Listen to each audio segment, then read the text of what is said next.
Muy buenos días a todos los presentes. Los saludamos desde Telesalud del Hospital Nacional Arzobispo Loaiza del Ministerio de Salud para dar inicio con la tele-IEC programada para hoy, el día martes 29 de octubre, con el tema neumonía adquirida en la comunidad, a cargo del doctor Jorge Chong-Ching, médico asistente del Servicio de Neumología del Hospital Nacional Arzobispo Loaiza. Asimismo, recordarle a todos los participantes que pueden hacer sus preguntas a través del chat de la plataforma de Zoom para ser respondidas al final de la ponencia. Bienvenido, estimado doctor Chong. Estamos atentos a su presentación. Adelante, por favor. Hola, buenos días, muchas gracias. Hoy vamos a tratar un tema muy importante para todos, que es la neumonía. En la charla de hoy nos vamos a referir a neumonía comunitaria, o mejor dicho, neumonía adquirida en la comunidad. Esto debido a que, perdón, hay diferentes tipos de neumonías. Tenemos una neumonía que es la que vamos a tratar hoy, que es la adquirida en la comunidad, es decir, se produce en personas que no están hospitalizadas y que han adquirido esta enfermedad eh, dentro de la comunidad. Existen otros tipos de neumonías, como las neumonías adquiridas en los establecimientos de salud, como son la neumonía intrahospitalaria, es una neumonía que se produce en los pacientes que están dentro del hospital o de los que están en UCI, o también neumonías relacionadas a los centros de cuidado del adulto mayor. Se refiere a los pacientes que presentan neumonía, pero que están viviendo en centros de cuidado o en asilos. En esta oportunidad trataremos sobre la neumonía adquirida en la comunidad. ¿Qué es la neumonía adquirida en la comunidad? Es una enfermedad respiratoria que se caracteriza porque hay una infección del pulmón. Ustedes saben que las infecciones tienen nombre en función al lugar donde está afectado, donde está la afectación, ¿no? Si usted tiene una infección en la faringe, le dirán faringitis. Si usted tiene una infección en las amígdalas, le dirán amigdalitis. En este caso, la infección es en el pulmón y el nombre correcto es neumonía. Anteriormente también se usaba el nombre de pulmonía, pero coloquialmente se refería a una serie de enfermedades pulmonares. En la neumonía se refiere específicamente a la infección relacionada al pulmón, pero en pacientes no hospitalizados para que sea neumonía comunitaria. ¿Y por qué es importante conocer sobre la neumonía comunitaria? Porque cada año en el Perú se reportan muchos casos de neumonía. En el 2022, solamente en la temporada de frío, hemos tenido 32.000 casos notificados y lamentablemente con una cantidad importante de defunciones. A pesar de que la neumonía comunitaria es relativamente sencilla de tratar, debe diagnosticarse a tiempo, porque si no se diagnostica a tiempo, pueden suceder complicaciones que eventualmente pueden llevar a la muerte del paciente. Durante el primer semestre del año 2023 se reportaron 14.000 casos en niños menores de 5 años. Y esto para que que todos podamos ver que la neumonía, si bien está relacionada mucho a las temporadas de frío, en realidad la neumonía podría dar durante todo el año. El primer semestre es el semestre más caluroso en Perú y sin embargo allí tuvimos 14.000 casos de neumonía. Bueno, ¿en quiénes podemos pensar que podrían tener neumonía? ¿Quiénes tienen factores de riesgo para tener neumonía? En primer lugar, los niños muy pequeños. Los niños menores de 5 años son muy susceptibles a tener infecciones respiratorias y sobre todo la enfermedad respiratoria como es la neumonía. En especial los niños menores de un año. La mortalidad más alta está en los niños menores de un año. Por supuesto, también los adultos mayores. Todas las personas mayores de 60 años tienen un riesgo mayor de tener infecciones pulmonares que sujetos más jóvenes.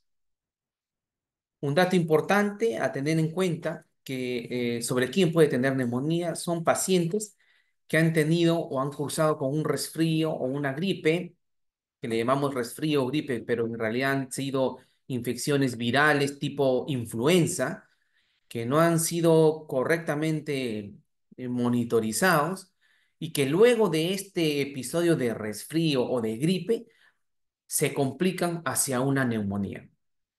Es un factor importante, así como también es un factor importante las personas que tienen enfermedades crónicas.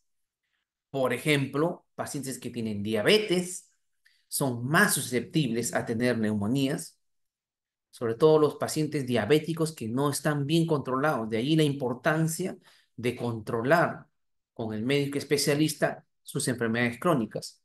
Otra enfermedad crónica importante es el EPOC, que es una enfermedad pulmonar obstructiva, eh, que es causada por el consumo de tabaco y en nuestro medio también, sobre todo en las zonas rurales, por el cocinar con leña o con carbón. Por supuesto, tienen un mayor riesgo aquellas personas que consumen tabaco y beben alcohol. Eh, las personas que fuman, a pesar de que no presenten ninguna enfermedad evidente, tienen alteraciones en el sistema respiratorio que pueden llevar a que sea más fácil que se infecten que una persona que no fuma. Y las personas que toman alcohol, sobre todo las que se embriagan, pueden tener episodios en los que se pueden aspirar su propia saliva y producir una neumonía eh, con un mecanismo aspirativo, ¿no? Además, tienen mayor riesgo de contraer neumonía aquellas personas que viven hacinadas, ¿no? Es decir, que la vivienda que tienen no les permite tener varias habitaciones para los que están viviendo allí y tienen que compartir la habitación varias personas. Como vamos a ver después, el estar muy cerca con otras personas puede condicionar que nos contagiemos.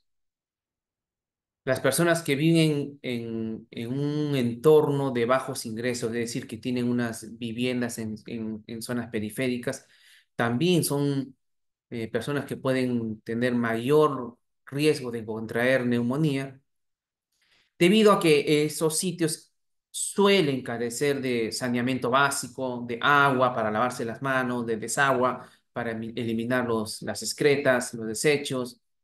Suelen ser entornos contaminados, ¿no? La gente suele botar la basura en las calles y también suelen ser personas que no tienen acceso fácil a los servicios de salud. Por eso es que ellos tienen mayores factores de riesgo. Y por supuesto también aquellos que están expuestos a toxinas ambientales tipo solventes, pinturas, gasolina, ¿no? Los que trabajan en fábricas, trabajan en grifos, etcétera.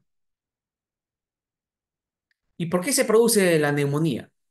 Básicamente es por el ingreso de un germen, que podría ser un virus, una bacteria o podría ser incluso un hongo. ¿Y cómo se transmiten estos microorganismos de persona a persona? Se pueden transmitir de dos formas. Uno es a través de las gotitas que salen de los pacientes enfermos cuando hablan, cuando tosen. Hay muchas personas que están enfermas y tosen y no se cubren la boca. Y entonces, si estamos nosotros a una distancia pequeña, estamos cerca de esta persona, es altamente probable, ¿no?, que vamos a contagiarnos, o por lo menos que estaremos con una exposición importante a ese microorganismo. Pero no solamente eso ese es un mecanismo, también nos podemos contagiar a través de nuestras manos. De hecho, los dos mecanismos más importantes son a través de las gotitas, de las secreciones que botan pacientes y también a través de nuestras manos, ¿no? Esas bacterias, esos virus, esos hongos pueden salir de un paciente enfermo, caer en una superficie que nosotros vamos a tocar, o quizás cuando nos saludamos, podemos transmitir estos microorganismos, y es inevitable que estas manos van a ir a nuestro rostro y vamos a infectarnos. Una pequeña parte también de las infecciones, sobre todo las que nosotros llamamos infecciones que no son típicas, pero que son neumonías también, suele ser por la propia aspiración de nuestras secreciones y de nuestra saliva. Nosotros también tenemos en nuestro organismo bacterias, gérmenes, tenemos en nuestra boca y en la nariz, y a veces podemos aspirarlos de nuestro sistema, de nuestro aparato respiratorio alto, podemos aspirar esas secreciones y contraer una neumonía atípica. Muy bien, ¿y qué síntomas tiene una neumonía? ¿Cómo podría yo sospechar que alguien tiene neumonía? Los síntomas más importantes son la tos. La tos puede ser seca o puede ser productiva, es decir, puede tener flema o no. Algunas veces se empieza con una tos seca que luego se hace productiva. La fiebre, a veces se puede cuantificar la fiebre, a veces simplemente lo que tenemos son escalofríos, pero eso es un síntoma de que hay una alteración en la temperatura corporal del paciente. Algunos pacientes que ya han evolucionado en esta enfermedad, ¿no?, que han pasado ya tal vez varios días, pueden presentar dificultad respiratoria.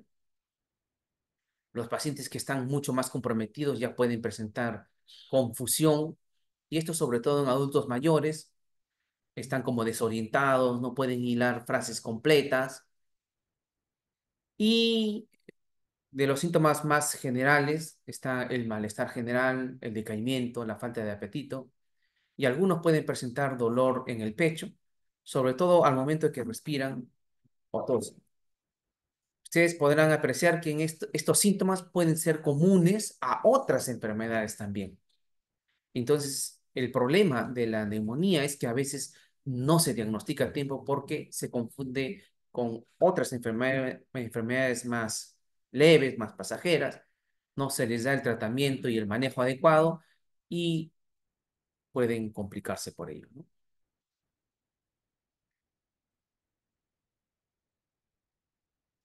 Pues bien, ¿cómo se diagnostica la neumonía? Para diagnosticar una neumonía hay que tener una evaluación médica. Por supuesto, con esta charla ustedes van a poder tener argumentos y conocimientos para tener la sospecha sobre una neumonía, pero la neumonía debe diagnosticarse para tratarse adecuadamente. Algo que siempre digo a los pacientes y a las familias es: si ustedes no saben qué tienen, no hay forma de saber cómo tratarlo. Lo primero es saber qué es lo que tienen. Lo primero es saber diagnosticarlo. Para esto se necesita una evaluación médica. El médico va a hacerle algunas preguntas, va a examinarles con los instrumentos con los que se cuenta en todos los centros de salud.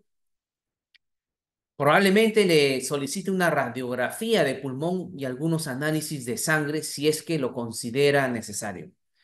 El médico, además de diagnosticarlo, va a poder establecer con esta evaluación si la neumonía puede ser tratada ambulatoriamente o requiere un manejo hospitalizado. Muchas neumonías pueden ser tratadas de manera ambulatoria y no necesitan de internamiento en ningún hospital. Pero para eso se necesita la evaluación médica, y de allí la importancia que siempre recalco es que debemos acudir al médico. ¿Y cómo se tratará esta neumonía?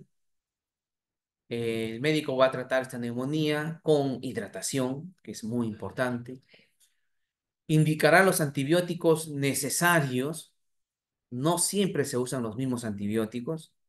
No siempre el antibiótico que usó mi hermano o mi padre que vive en casa será el mismo que yo necesitaré. Eso lo tendrá que evaluar el médico en el examen que le hacen a los pacientes. Puede usarse oxígeno cuando sea necesario, cuando la saturación de oxígeno sea menor de 92. Hoy en día y después de la pandemia del COVID, en la mayoría de nuestras casas tenemos un oxímetro de pulso donde podemos medir la saturación de oxígeno. Pero en todos los establecimientos de salud tienen estos aparatos para determinar si existe la necesidad de indicar el oxígeno.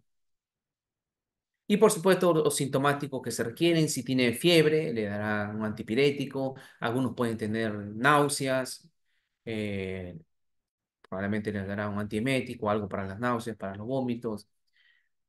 Algunos tendrán mucha rinorrea, tal vez, mucha congestión, podrían darle algún sintomático, pero eso es dependiendo de la evaluación médica que se tenga. Lo más importante aquí es no enfermarse. Lo más importante es saber cómo podemos prevenir la neumonía. Una de las principales cosas que podemos hacer nosotros para prevenir no solamente la neumonía, sino una serie de enfermedades infecciosas es comer más sano. Todos sabemos cuáles son las cosas, cuáles son los alimentos que debemos comer, los tres grupos de alimentos que debemos comer, y sobre todo frutas y verduras que son alimentos protectores, no excederse en el consumo de grasas y de sustancias que pueden ser tóxicas y de azúcares refinados.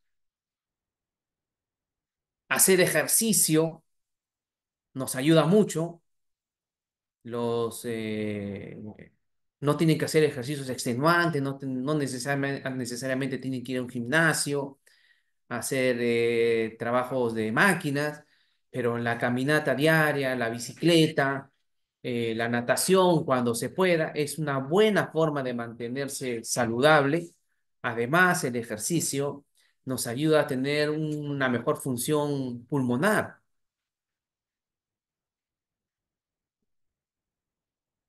Vacunarse también es una buena medida para evitar las infecciones. Yo he puesto acá dos vacunas que para el tema son importantes. La vacuna contra el neumococo. La vacuna contra el neumococo es una vacuna contra el Streptococcus pneumoniae, que es digamos, el germen más frecuente como causante de neumonías. Es una vacuna gratuita que se pone en todos los establecimientos de salud. Igualmente la vacuna contra influenza es una vacuna que se pone una vez al año, eh, usualmente en mayo de cada año, y que nos ayuda a protegernos de las formas graves de la influenza. Eh, la influenza es un virus que produce una infección respiratoria que nosotros le llamamos gripe, usualmente le llamamos gripe, y este virus de influenza se ha relacionado muy fuertemente con las neumonías, porque muchos de los pacientes que han tenido una gripe tipo influenza, luego han desarrollado neumonía, porque la influenza predispone al paciente, luego de tener este cuadro viral, a contraer un cuadro bacteriano más severo. Por eso es importante vacunarse. Hay que ventilar bien los ambientes. Entendemos que en la época de frío solemos tener las ventanas cerradas, no solamente de la casa, sino incluso del transporte público, pero lo saludable es ventilar los ambientes, mantener las ventanas abiertas para permitir que el aire circule y no dejar que los microorganismos, que alguien que haya tosido en ese ambiente permanezcan allí, ¿no? Flotando en el aire. Hay que ventilar los ambientes. Abrir las ventanas siempre será un buen hábito en su casa y por supuesto en el transporte público. Usar mascarilla es una buena medida. No estoy diciendo que hay que usar la mascarilla permanentemente como lo tuvimos que usar durante el COVID, pero sí debemos usar la mascarilla en los ambientes cerrados. Si por supuesto usted está en un parque, está haciendo una caminata, no sería necesario tener una mascarilla. Pero si va a estar en un ambiente cerrado, por ejemplo, en el transporte público, por ejemplo, en una reunión, en una habitación muy pequeña, con gente que no es parte de su familia, debería usar la mascarilla. Además, si usted, si usted considera que podría estar enfermo, si usted está resfriado o tiene algún síntoma como fiebre, tos, rinorrea, o sea, congestión nasal, tiene mucho moco por la nariz, lo responsable sería que usted se ponga una mascarilla. Si usted va a ir al transporte público y usted se sabe enfermo, debiera usar una mascarilla para evitar contagiar a otras personas. La idea de ponerse mascarilla principalmente es evitar que usted contagie a otras personas. De tal manera que si usted tose, estornuda o habla, esas gotitas que salen de su aparato respiratorio van a quedar en la mascarilla y van a tener menos probabilidad de contagiar a otras personas. Es además una muestra de respeto a otras personas, que usted vaya con una mascarilla cuando se siente o se considera o tiene evidencia de estar enfermo. Por supuesto, si usted fuma, tiene que dejar el hábito de fumar. El fumar produce cambios en el sistema respiratorio. El sistema respiratorio tiene un sistema autolimpiante en el que las impurezas que vamos respirando luego son expulsadas. Cuando alguien fuma, aparte de todos de otros cambios que pueden haber en el pulmón, se altera ese sistema de autolimpiado y entonces el paciente es más susceptible de tener infecciones como la neumonía. Una, un punto importante para la neumonía y de otras enfermedades también es el aseo personal. Es un mito eso de que cuando uno está enfermo no debe bañarse. Es más, es importante que tenga un aseo adecuado y sobre todo que tenga un lavado de manos frecuente. Hemos visto que una de las formas de contagio es a través de nuestras manos. Entonces, el lavar nuestras manos de manera frecuente es una buena forma de evitar muchas infecciones, no solamente respiratorias. Abrigarse lo necesario. No se sobreabrigue tampoco. Yo sé que estamos en una temporada un poco cambiante y la gente se pone mucha ropa, luego se saca la ropa y luego siente frío. Y lo que yo siempre digo es que abríguese simplemente lo estrictamente necesario. Y sobre todo, lo más importante, acuda a su médico. El médico está para ayudarle. Muchas complicaciones pueden prevenirse si usted acude a tiempo a su médico. Evite automedicarse. Hay en nuestra población una costumbre muy difundida y muy arraigada de pensar que su enfermedad se va a pasar porque se va a una farmacia y compra algo. Los especialistas en farmacias también son profesionales que han estudiado, pero que le van a prescribir sin haberle examinado.